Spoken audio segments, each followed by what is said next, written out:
Hello sports fans, my name is Professor S and I am sick. Which is why today we're going to talk about the Black Plague. So take two, call me in the morning, and don't pick at that. Also, you might want to finish up the nachos now, because this is about to get gross. This is Hasty History.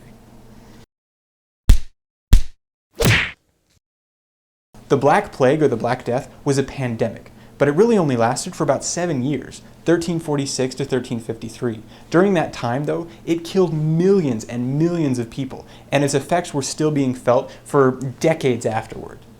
What is the Black Plague? Believe it or not, it's a plague. It comes from the Yersinia pestis bacterium, and in the case of the Black Plague, scientists and historians believe that it was initially carried on rodents, specifically the fleas on the rodents. When a human is infected with Yersinia pestis, it can come in sort of three main flavors: pneumonic, septicemic, and bubonic, and all three are nasty. We're talking swollen lymph nodes on your neck, your armpits, your groin, filled with pus, gangrene, vomiting blood. It's sort of like all the worst parts of your first year of college without any of the fun stuff that came beforehand.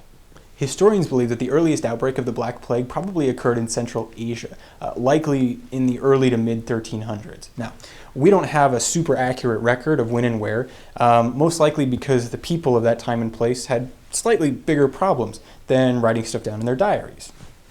So how does the Black Death get from Asia to Europe? Some historians think that it traveled along the Silk Road, which was a big-time trading route that connected Asia and Europe. What we do know is that in 1347, it pops up in the Crimean Peninsula, and from there it catches a ride on a boat into Italy. From Italy, the Black Plague spreads like crazy through the rest of Europe. Now, it's pretty contagious to begin with, but the 14th century Europeans were really not doing themselves any favors. Keep in mind, this was a time when they literally didn't know the meaning of the word hygiene. And the concept of bacteria, forget it. So this makes the plague even deadlier and more contagious.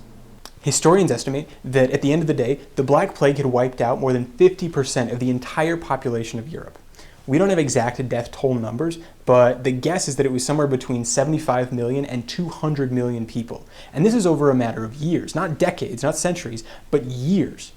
Think of every single person you know. Half of those people would be gone. So we know that the Black Plague was sad and bad and gross and stuff, but where does it fit in with the rest of history? What kind of impact are we talking about here? It took Europe about 150 years for their population to really bounce back. In that time, though, the peasants who had survived the Black Plague were sort of living the high life. I mean, with 50% of the population gone, there was more work available. The jobs were better and they paid higher. There was more food available, more land, and upward mobility was way easier. Of course, not everybody could live in the lap of luxury like the 14th century European peasants were.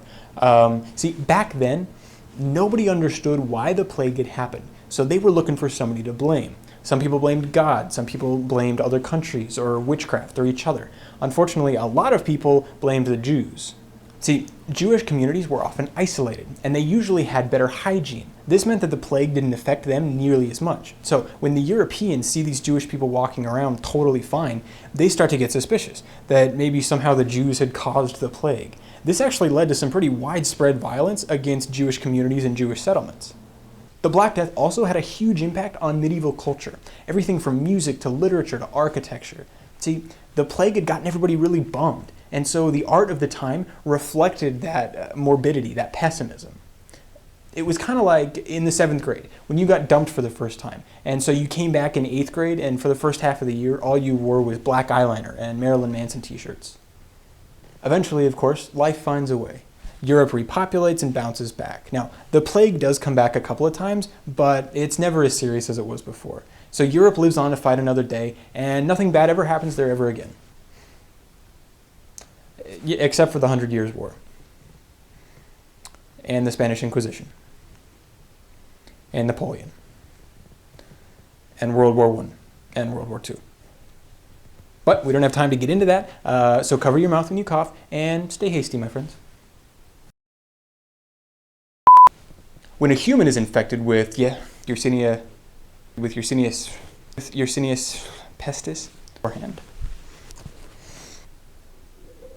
Yersinia pestis